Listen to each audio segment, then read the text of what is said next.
ধন্যবাদ জানাচ্ছি, তারা এই ক্ষেত্রে পায়োনিয়ার হয়েছে। ঢাকা বিশ্ববিদ্যালয় থেকে জুলাই বিপ্লব শুরু হয়েছে, সারা দেশে সেই আন্দোলন ছড়িয়ে পড়েছে এবং আমরা আজকে আজাদি পেয়েছি। এবং আজকে যে আমাদের যে হচ্ছে বেস্ট অ্যাওয়ারনেস ক্যাম্পেইনের যে প্রোগ্রাম, সেই ক্যাম্পেইন আমরা আশা করব সারা দেশে এই ধরনের ক্যাম্পেইন হবে এবং এই ধরনের ক্যাম্পেইনের মাধ্যমে আমাদের বোনরা, আমাদের মারা এবং নারীরা তারা সচেতন হবে এবং আমরা এই মহামারী থেকে, এই রোগ থেকে আমরা মুক্তি পাবো ইনশাআল্লাহ। দ্বিতীয়ত, আমরা আমাদের এই সমাজে নারীদের নিয়ে বিভিন্ন ধরনের ডেভেলপমেন্ট প্রজেক্ট হয়, বিভিন্ন ধরনের আমরা প্রজেক্ট দেখতে পাই, কিন্তু আলটিমেটলি নারীদের মুক্তির জন্য কোনো কাজ হয় না। সেই প্রজেক্টগুলো আমরা যদি বিগত ফেসিবাদী আমল দেখতে পাই, অনেকগুলো বড় বড় আলটিমেটলি ফেসিবাদের পারপাস সার্ভ করছে, ফেমিনিজমের নামে ফেসিবাদের পারপাস সার্ভ হয়েছে, কিন্তু নারীদের মুক্তি হয় নাই। তো সেই জায়গায় আমাদের স্ট্রাকচারাল একটা চেঞ্জ দরকার, আমাদের পলিসিগত চেঞ্জ দরকার।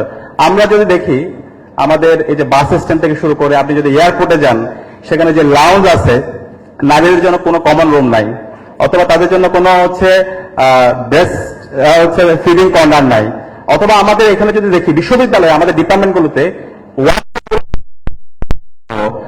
তো হাইজিনের অবস্থা খুব ভয়াবহ। আমাদের মসজিদগুলোতে ফিমেল ওয়াশরুম নাই, অথবা মসজিদগুলোতে ফিমেলদের জন্য নামাজের জায়গা নাই। তো এইগুলো কিন্তু একটা বেসিক জিনিস। তো আমাদের জায়গা থেকে এই জায়গায় গভর্নমেন্টের পলিসিগত জায়গায় চেঞ্জ আনার জন্য ছাত্র সংসদের পক্ষ থেকে আমরা সেই আমাদের এবং একই সাথে বিশ্ববিদ্যালয়ের যে সেন্ট্রাল মসজিদ আছে, সেই সেন্ট্রাল মসজিদের নতুন ভাবে সংস্কার শুরু হবে, খুব দ্রুত কথা চলতেছে। এই মসজিদের মধ্যে নারীদের জন্য আলাদা একটা কমপ্লেক্স থাকবে, নারীরা যেন ঠিক মতো নামাজ পড়তে পারে এখানে, এবং তাদের জন্য ফিমেল হবে, নারী এবং পুরুষ সবার জন্য ন্যায্য অধিকার নিশ্চিত করা হবে ইনশাআল্লাহ। এবং একই সাথে প্রত্যেকটা ডিপার্টমেন্টের যে কমন রুম এবং হচ্ছে ফিমেল হলগুলোর আমাদের জায়গা থেকে কাজ করছি। এবং একই সাথে আমাদের ডাকসুর পক্ষ থেকে আমরা ইতিমধ্যে অনেকগুলো উদ্যোগ হাতে নিয়েছি। আমাদের কমিটমেন্ট ছিল আমরা আমাদের শিক্ষার্থীদের স্বাস্থ্যের নিরাপত্তা এনশিওর করব, এবং সেই অংশ হিসাবে আমাদের প্রতি মাসেই হেলথ ক্যাম্প শুরু হয়েছে। আপনারা দেখতেই পাচ্ছেন গত মাসে আমরা জগন্নাথ হল এবং শামসুন্নাহর হলে শুরু করেছি, এবং এই হেলথ ক্যাম্প প্রতি মাসে আমাদের চলতে থাকবে। একই সাথে আমরা প্রাইভেট মেডিকেলগুলোর সাথে এমওইউ করছি, বিভিন্ন মেডিকেল ইতিমধ্যে আমাদের সাথে কথা বলেছে, বার্ডেনের সাথে আমাদের কথা হচ্ছে। আমরা শিক্ষার্থীরা, আমাদের বোনরা যেন তারা পর্যাপ্ত ট্রিটমেন্ট পায় এবং সুলভ মূল্যে যেন ট্রিটমেন্ট পায়, সেটা আমরা নিশ্চিত করবো ইনশাআল্লাহ।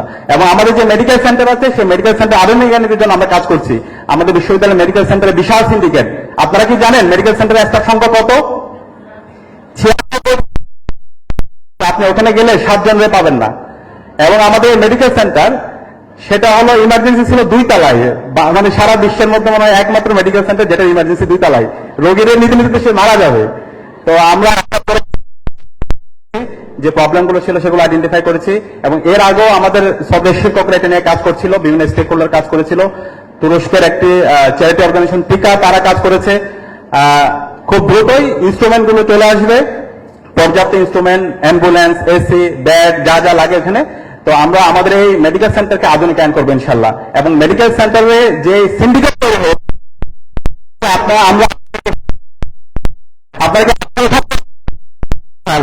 এবং আমরা আশা করবো একই সাথে আপনাদের মানে হচ্ছে যে কোনো ধরনের ট্রিটমেন্ট, অনেক ক্ষেত্রে আমাদের ডাক্তারতে আসে, আমাদের ভালো লাগে, আমাদের বোনদের অনেক আত্মীয় স্বজনের অথবা আমাদের মায়েদের ট্রিটমেন্ট কিন্তু সহায়তা দরকার। তা আমরা ডাক্তার পক্ষ থেকে সমস্যা, আপনাদের পারিবারিক সমস্যা, যে কারো ট্রিটমেন্ট কেন্দ্রিক অথবা যে কোনো সমস্যায় আমরা ঢাকা বিশ্ববিদ্যালয় কেন্দ্রীয় ছাত্র সংসদ আপনার আপন পরিবার, আমরা কথা দিচ্ছি আপনাদের পাশে আমরা থাকবো ইনশাআল্লাহ। এবং একই সাথে আমাদের আরেকটি হচ্ছে ইস্তেহার ছিল সেলফ ডিফেন্স নারীদের জন্য। তো ইতিমধ্যে আমরা শুরু করেছি, আমরা আশা করব আপনারা আসবেন। আমাদের মোনামি ম্যাম আমাদেরকে উনি হচ্ছে উপস্থিত থাকার ব্যাপারে তিনি আমাদের সাথে তিনি হচ্ছে আগ্রহ প্রকাশ করেছেন। তা আমরা আশা করব আপনারা আমাদের এই সেলফ ডিফেন্স কোর্সে আসবেন এবং সেখানে পর্যাপ্ত ফ্যাসিলিটি এবং যা যা দরকার সেটা আমরা আয়োজন করবো ইনশাআল্লাহ। নারীদের জন্য আমরা থামবো না, আমরা আমাদের লড়াই চালিয়ে যাব। সেই যাত্রা আমরা থাকবেন, আমাদেরকে পরামর্শ করি, সেই ভুলগুলো আপনারা আমাদেরকে শুধরে দিবেন। সবাইকে অসংখ্য ধন্যবাদ। আমি আবার ধন্যবাদ জানাচ্ছি বার্ডেন হাসপাতাল কর্তৃপক্ষকে এবং ডক্টরদেরকে এবং আপনাদেরকে, আপনারা ব্যস্ততার মাঝে আজকে এসেছেন, সময় দিচ্ছেন। আসসালামু আলাইকুম রহমতুল্লাহ।